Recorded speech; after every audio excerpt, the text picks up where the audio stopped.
Hai co-friends, di soal kali ini kita diberikan persamaan reaksi antara gas N2 dengan gas H2 membentuk gas NH3. Nah, diketahui juga bahwa laju reaksi pembentukan gas NH3 adalah R mol per liter detik. Nah, kita diminta untuk menentukan dari kelima opsi yang diberikan manakah pernyataan yang sesuai. Sebelumnya kita ketahui terlebih dahulu data apa saja yang dapat kita peroleh dari laju reaksi pembentukan gas NH3.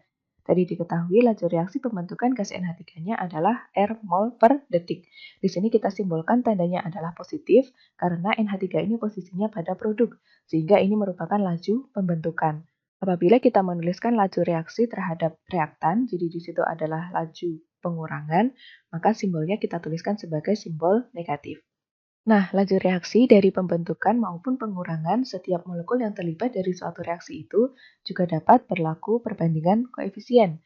Jadi di sini apabila NH3 kita lihat koefisiennya adalah 2, maka kita juga bisa tentukan laju reaksi pengurangan dari gas nitrogen dan juga hidrogen. Karena di situ ada koefisiennya yaitu 1 dan juga 3. Tentunya kita pastikan terlebih dahulu persamaan reaksi ini telah setara, yaitu dibuktikan dengan jumlah N dan juga H yang telah sama pada sisi kiri panah dengan sisi kanan panah. Jadi dapat kita tentukan laju reaksi pengurangan gas N2, yaitu sama dengan setengah dari laju reaksi pembentukan NH3. Dan di sini simbolnya kita menggunakan negatif, karena N2 sendiri merupakan reaktan, jadi laju reaksinya merupakan laju reaksi pengurangan.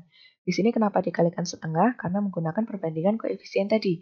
Koefisien dari N2 adalah 1, dibagi koefisien dari NH3 adalah 2, dikalikan laju reaksi dari NH3. Maka kita peroleh laju reaksi pengurangan gas N2 adalah minus 0,5 R mol per liter detik. Begitupun juga kita bisa tentukan untuk laju pengurangan gas H2 atau gas hidrogen, yaitu menggunakan tanda negatif karena ini merupakan reaksi pengurangan. Lalu koefisien dari H2 adalah 3, dibagi koefisien dari NH3 adalah 2, dikalikan laju reaksi dari NH3. Maka diperoleh laju reaksi pengurangan dari gas H2 adalah minus 1,5 R mol per liter detik. Selain itu, perlu diingat juga bahwa laju reaksi pembentukan maupun pengurangan ini tidak sama dengan orde reaksi.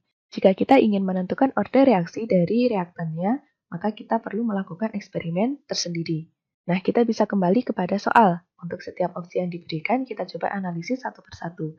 Pada opsi A dikatakan reaksinya tingkat 1 terhadap gas nitrogen. Tingkat reaksi ini sama saja dengan orde reaksi, dan ini tidak dapat ditentukan berdasarkan laju reaksi pengurangannya, tetapi harus berdasarkan eksperimen. Lalu untuk opsi B, banyaknya H2 yang bereaksi tiap detik adalah 3R mol per liter. Kita lihat pada laju reaksi pengurangan gas H2, tadi adalah minus 1,5 R mol per liter detik. Jadi per detiknya, H2 yang bereaksi seharusnya adalah 1,5 R mol per liter. Jadi opsi B ini tidak tepat karena seharusnya banyaknya H2 yang bereaksi setiap detik adalah 1,5 R mol per liter. Untuk opsi C dikatakan gas N2 berkurang sebesar 2 R mol setiap detik. Ini juga tidak tepat karena tadi telah kita tentukan laju reaksi pengurangan N2 adalah minus 0,5 R mol per liter detik. Jadi gas N2 berkurang setiap detiknya itu adalah sebanyak 0,5 R mol per liter.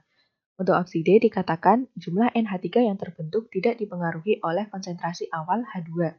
Nah, ini juga tidak bisa kita tentukan secara langsung karena ini berhubungan dengan orde reaksi H2, sehingga kita perlu melakukan suatu eksperimen untuk mengetahui pengaruhnya. Lalu pada opsi E dikatakan pada detik pertama dihasilkan NH3 sebanyak R mol. Nah, inilah yang paling mendekati, karena tadi pada soal diketahui laju reaksi pembentukan gas NH3 adalah R mol per liter detik. Namun di sini ada sedikit asumsi yang digunakan ya, karena pada soal diketahuinya adalah R mol per liter, sementara untuk volumenya tidak diketahui. Jadi di sini kita asumsikan volumenya adalah 1 liter, maka opsi E ini dapat dikatakan tepat, karena pada 1 detik akan diperoleh R mol NH3 dalam 1 liter. Sehingga opsi yang paling mendekati adalah pada opsi E. Inilah jawaban yang diminta. Sekian dan terima kasih. Sampai jumpa di pertanyaan berikutnya.